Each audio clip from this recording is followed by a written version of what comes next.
Welcome students. We are going to start a series of lectures now regarding the examples related to one sample t-test of mean and two sample t-test of means. The theory related to these t-tests has already been discussed in the lectures related to t-test theory, and over here we are going to discuss now the examples. So we'll first start with this one sample t-test of mean, and then we'll follow the two sample t-test of mean. So example number one, the length of a certain lumber from a national home building store is supposed to have a mean length of 8.5 feet. A builder wants to check whether the shipment of lumber she receives has a mean length lesser than 8.5 feet. If the builder observes that a single sample has a mean length of 8.3 feet for 61 pieces of lumber with a sample standard deviation of 1.2 feet, what will she conclude using a 99% CI? Some key points to understand and to identify the type of test it is have been marked in blue for by me so that you can understand them. Like supposed to have a mean length of 8.5 feet mean that some general fact is being tested about the population, and wants to check means a hypothesis test is being conducted, and the mean length lesser than 8.5 feet is to be tested. That means that the alternative hypothesis is going to check that the mean length is less than the null hypothesis mean. So it's going to become a lower tail one tail test. And a single sample means that it's again becoming a one sample t-test, because one sample t-test uses a single sample to test against the population, and the mean of this sample is given, the sample size is given, which is 61. Mean of the sample is 8.3 feet, and the sample standard deviation is given, which is 1.2 feet. All these are going to help us calculate the sample statistics and the standard error of the mean as well. And this test is to be conducted at 99% CI. So since we have a single sample to test for a generally believed truth, therefore, this suggests that this is a problem to be solved by a one sample t-test of mean. So let's quickly start with the solution. The format is already been discussed in the theory related lecture of t-test of mean. So we are going to quickly plug in the values. Like the first step is the null hypothesis, which is mu naught 8.5 feet, and the alternative hypothesis, which is mu a less than mu naught. Mu a is for the alternative hypothesis mean. So we are going to check that actually the mean is less than 8.5 feet.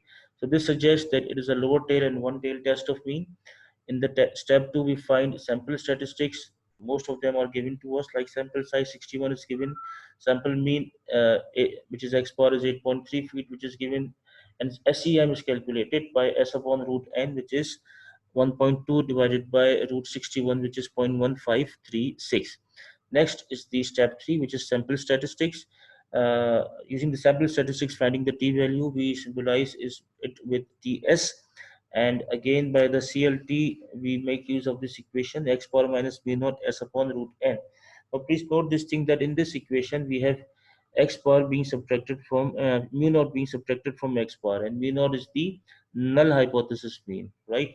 So remember that in the numerator we subtract the sample mean and the null hypothesis statement.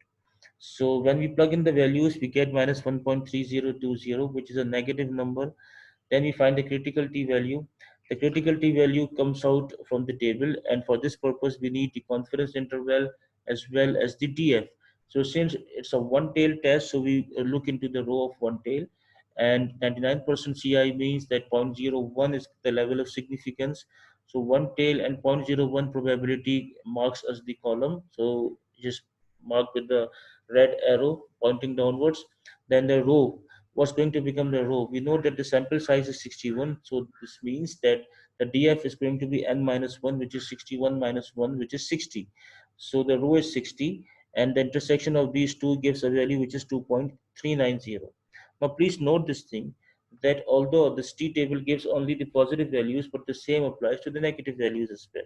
And we have to be very careful while writing the TC or critical t value over here, because the TS is negative, so the TC would also be taken as a negative value. So it would be written as minus 2.390 rather than plus 2.390. In the next step, we compare the TS with TC, and we can see that our TS was minus 1.3020, which is way greater then minus 2.390.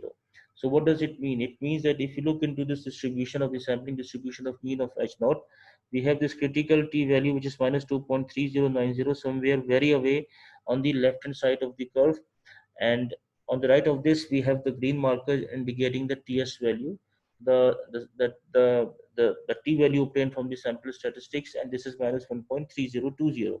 So what can we see here? We can see this thing that the green marker which is indicating the TS value is well inside the region defined for the H naught, the region of H naught.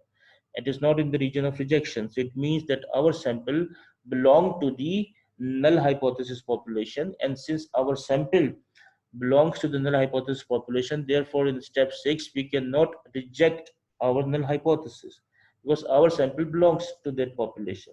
So the null hypothesis cannot be rejected in this case, right? So we cannot reject it, and therefore what we would state is this, that since TS is not in the rejection region, therefore we do not have enough statistical evidence to reject the null hypothesis, which basically means this thing that the claim that was made against the null hypothesis by the builder is not accepted in this case, right? So this is the simple example to see how this one sample t test runs. Let's go for example 2. Example 2, it states that the administrator at your local hospital states that on weekends the average wait time for the emergency room visits is 10 minutes. Based on the discussions you had with your friends, you have complained on how long they waited to be seen in the emergency room over a weekend, and you dispute the administrator's claim. You decide to test your hypothesis. Over the course of a few weekends, you record the wait time for 40 randomly selected patients. The average wait time for these 40 patients is 11 minutes with a standard deviation of 3 minutes. Now, do you have enough evidence to support your hypothesis that the average emergency room wait time exceeds 10 minutes?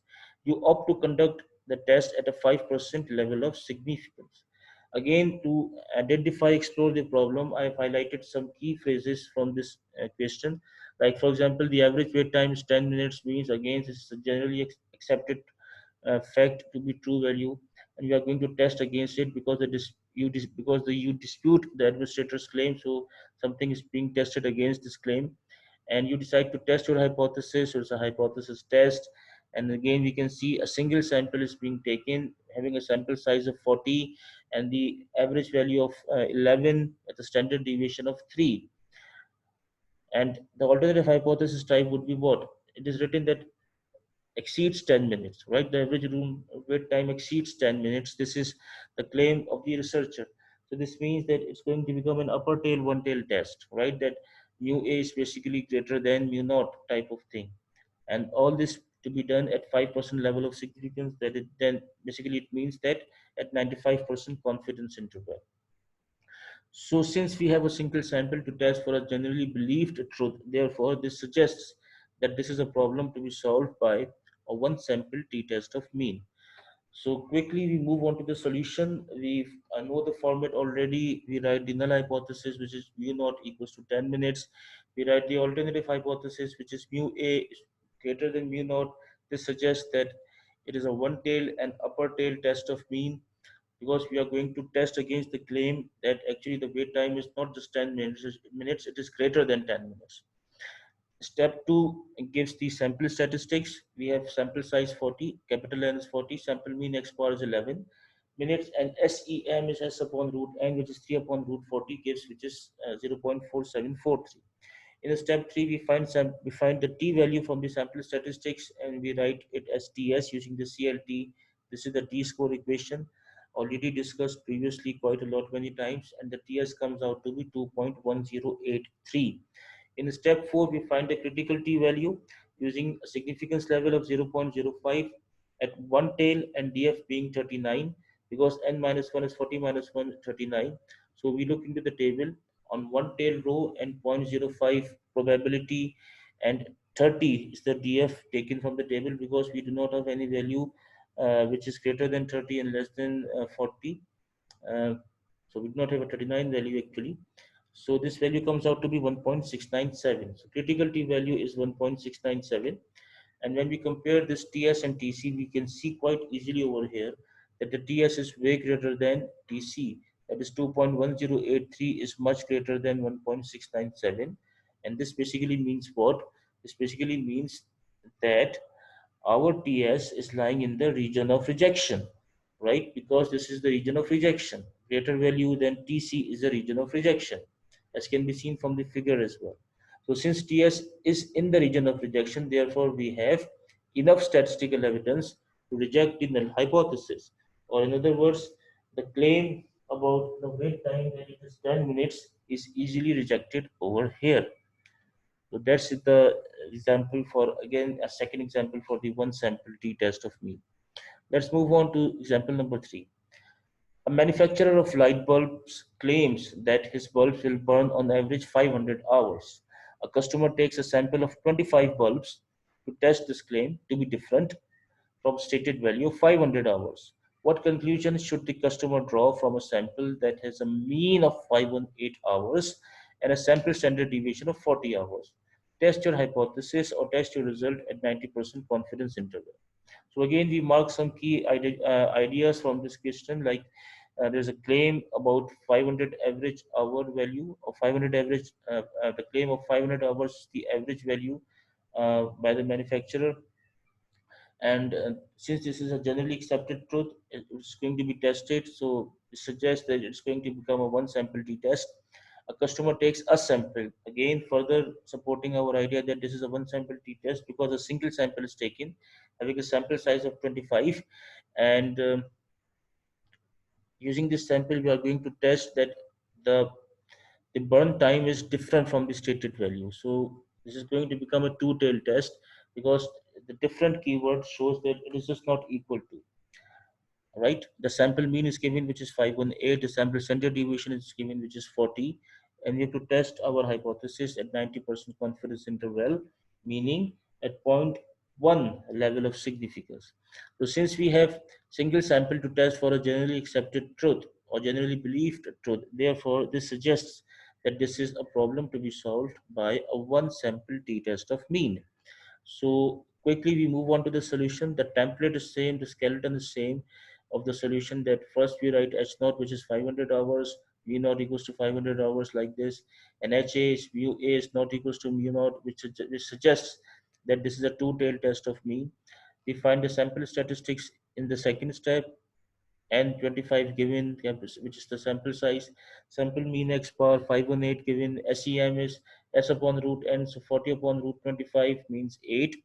Then we find the t statistics using this equation of t as the t score, which is quite a lot discussed before, X bar minus mu naught upon S upon root N. So this is basically 2.25.